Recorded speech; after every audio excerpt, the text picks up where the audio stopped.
Now, first of all, Gipp, you done walked in here trending in hip hop again, okay? Yeah. You know, I'm trying to go down my timeline. Boy, Big Gipp. let me tell you something. Me and him was shooting a video the other day, and he showed me the clip on his phone. Cause I ain't know it came out yet. He showed me the clip, and I'm like, boy, this thing about to go viral.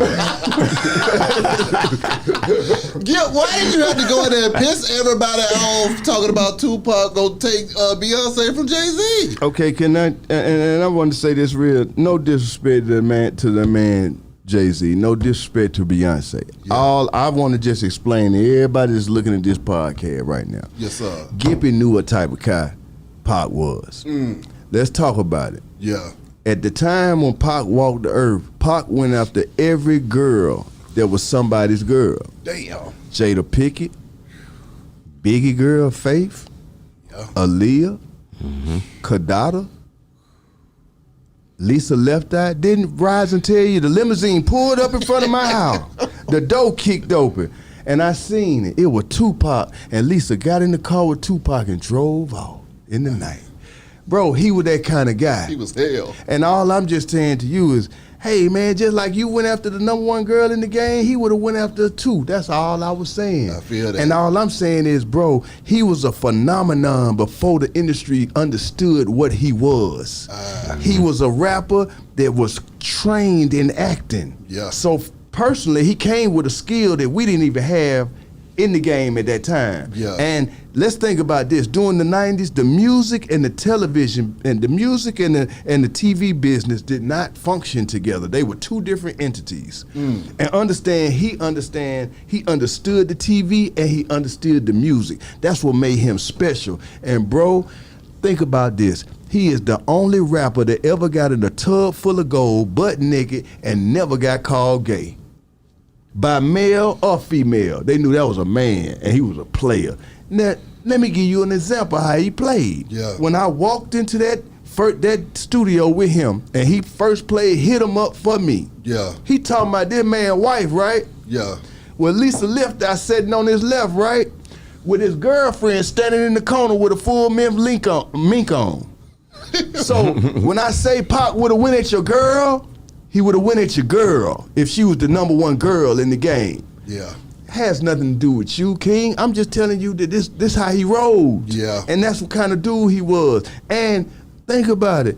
He understood that he was cute, bro. And he didn't need no money to get no girl.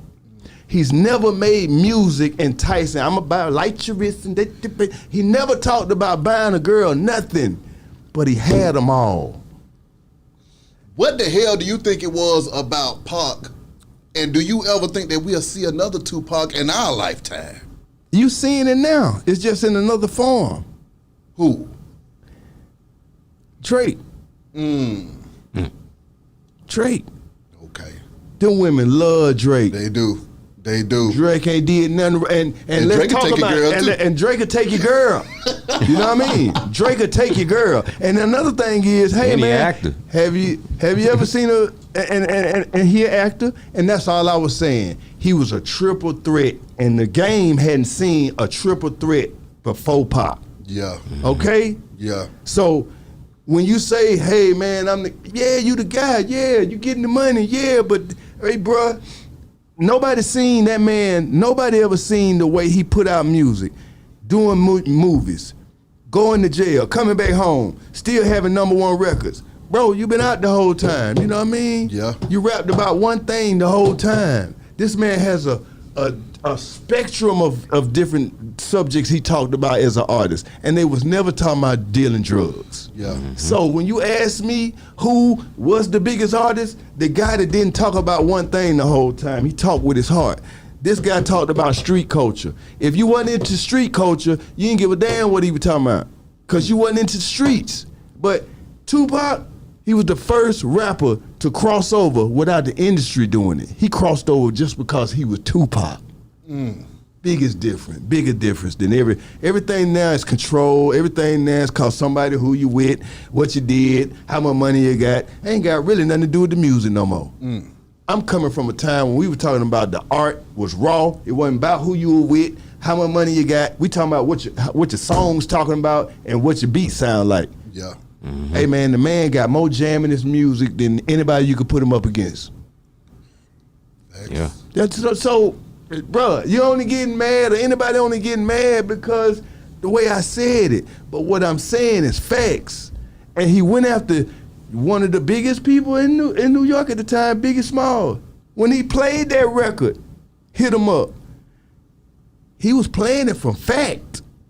Now, 20 years, people been around here lying, talking about he lying, I wasn't never out there.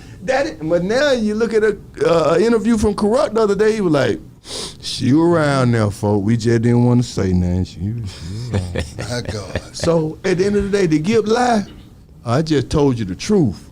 You don't want to hear it. You want to hear a remix. I ain't doing that, bro. This is the South, bro. The South don't got no king.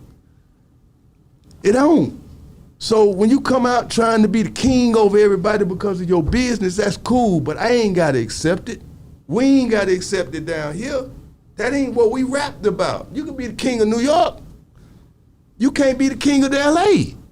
So let's keep this shit funky. Don't get mad because hey man, I'm from the 80s, man. I'm from the 70s, man. I don't do no dick riding. I don't stroke, no scrotum.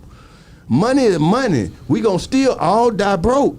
Yeah. So for those that need to be in the presence of another man to make themselves feel this and that, I don't need